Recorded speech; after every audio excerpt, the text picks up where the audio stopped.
Bienvenidos a la economía de Deutsche Welle. La cumbre del G7 en Alemania concluyó con una condena a las prácticas comerciales de China. Una declaración conjunta de los líderes de las 7 principales economías acusa a Pekín de distorsionar deliberadamente la economía global. Los líderes presentes en la cumbre también se comprometieron a reducir su dependencia estratégica de China. Las naciones occidentales son cada vez más cautelosas a la hora de depender en exceso del comercio con Pekín, dado que el gigante asiático no ha condenado las acciones de Rusia en Ucrania. Y en los Alpes bávaros hablamos por última vez con nuestro compañero Javier Arquedas, que ha cubierto esta cumbre para nosotros. Javier, muchos saludos, sea muy tarde. Cuéntanos, ¿a qué se refiere el G7 exactamente cuando habla de prácticas intransparentes y que distorsionan el mercado?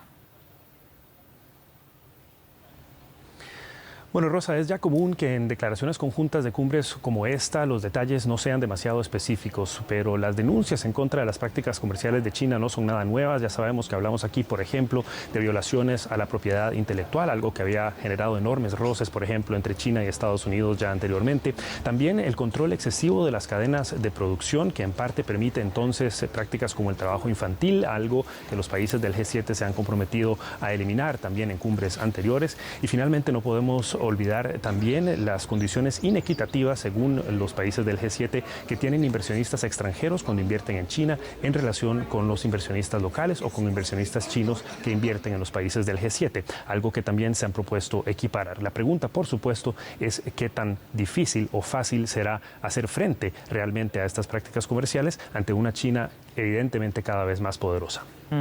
Javier, el tono parece ser mucho más hostil que en cumbres anteriores. ¿A qué se debe este desafío tan claro a China?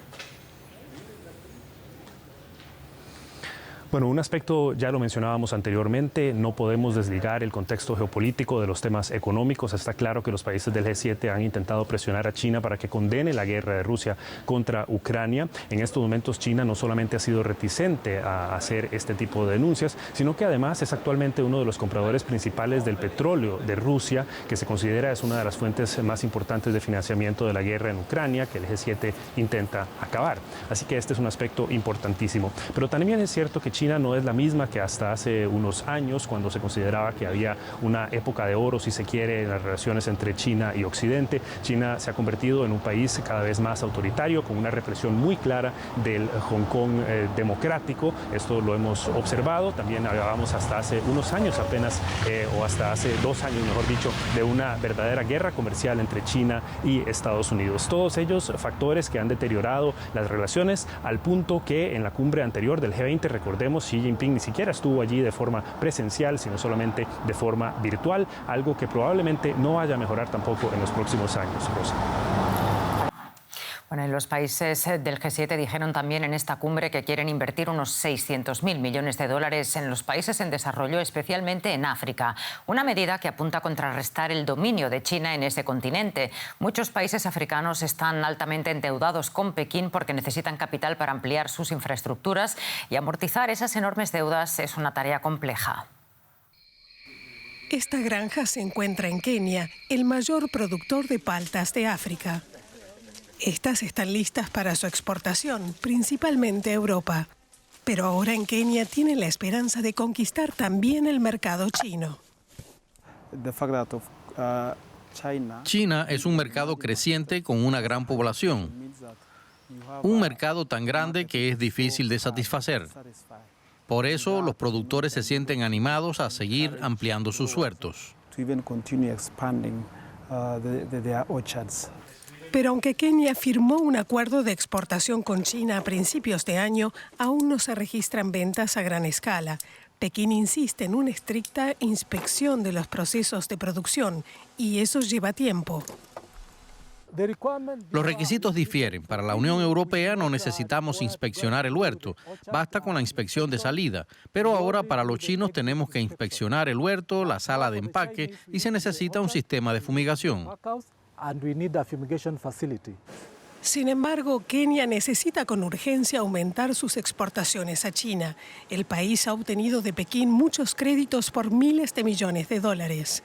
Para amortizar su deuda, Kenia negocia contratos de exportación de productos alimenticios como la palta. Pero el déficit comercial entre ambos países sigue siendo enorme.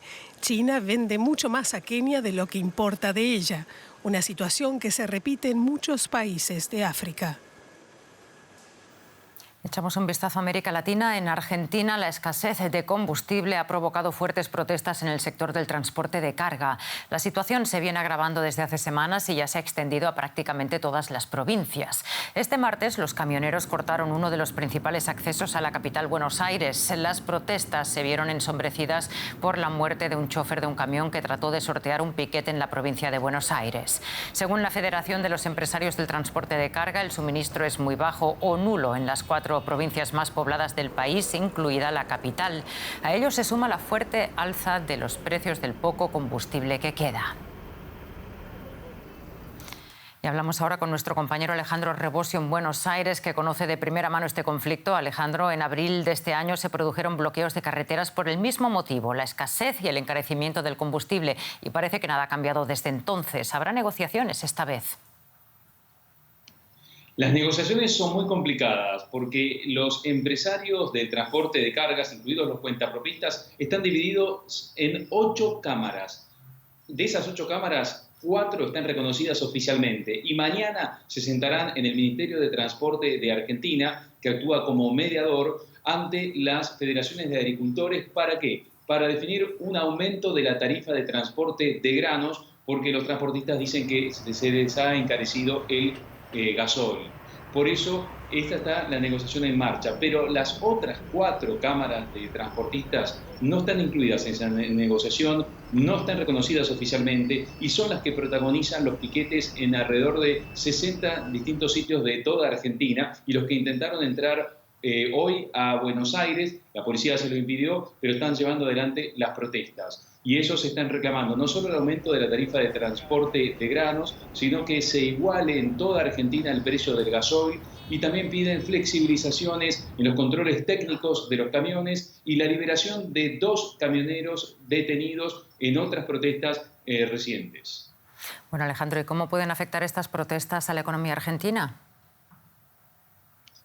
No solamente cómo puede afectar, sino cómo ya está afectando, porque la protesta de los últimos días ha llevado a que la Cámara de la Industria Aceitera y de la Cámara de Exportación de Cereales calcule que hay unas 350.000 toneladas de granos que no se pudieron exportar. Eso equivale a unos $200 millones.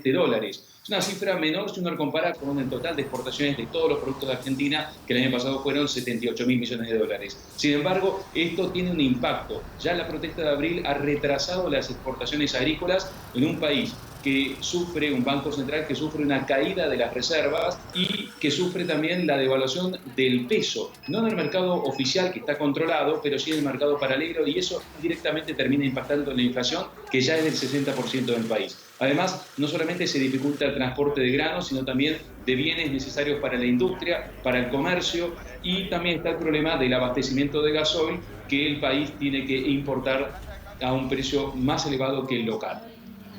Muy complicado lo que cuentas. Gracias, Alejandro. Seguiremos pendientes de esas negociaciones. Pues un saludo. Gracias a ustedes. Las empresas de todo el mundo se debaten sobre cómo afrontar el aumento de los costes. Muchas, la mayoría, han subido el precio de sus artículos al consumidor. Pero en Brasil, muchas empresas están optando por otra vía, reducir el tamaño del producto, pero vendiéndolo por el mismo precio de antes. Vamos, un engaño. El aumento de los precios de la gasolina y el gas es un problema en Brasil, especialmente para los taxistas.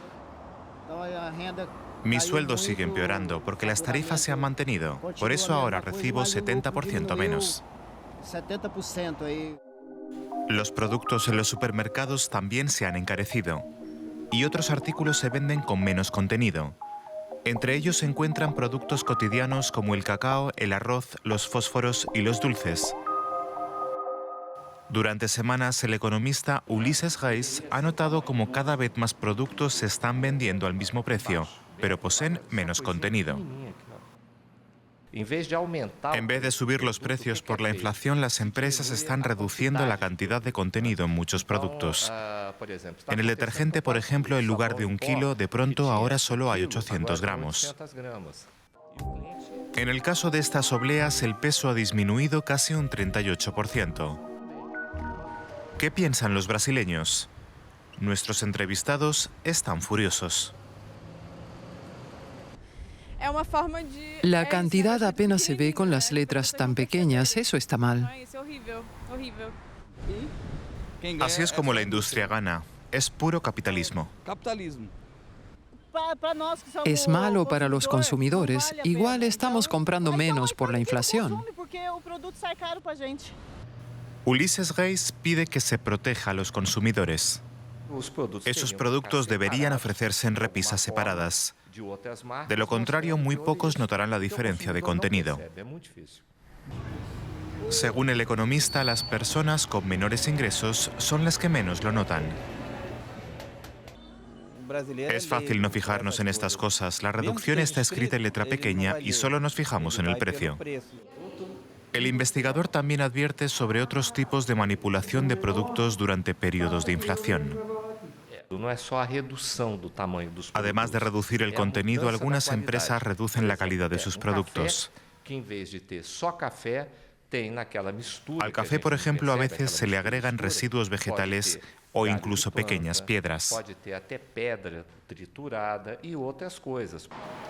En tiempos de inflación, el consumidor es siempre el más afectado. Y hablando de consumo, en Estados Unidos el índice de confianza del consumidor cayó en junio al nivel más bajo en 16 meses. Al parecer, la galopante inflación, que en mayo llegó al nivel más alto en 4 décadas, ha hecho mella en los consumidores. Y los planes de la Reserva Federal de aumentar los tipos de interés podrían afectar aún más el consumo, especialmente el de bienes de mayor valor como viviendas o automóviles. Y esto es todo por nuestra parte en la economía. Gracias por acompañarnos un día más y hasta la próxima. Cuídense mucho.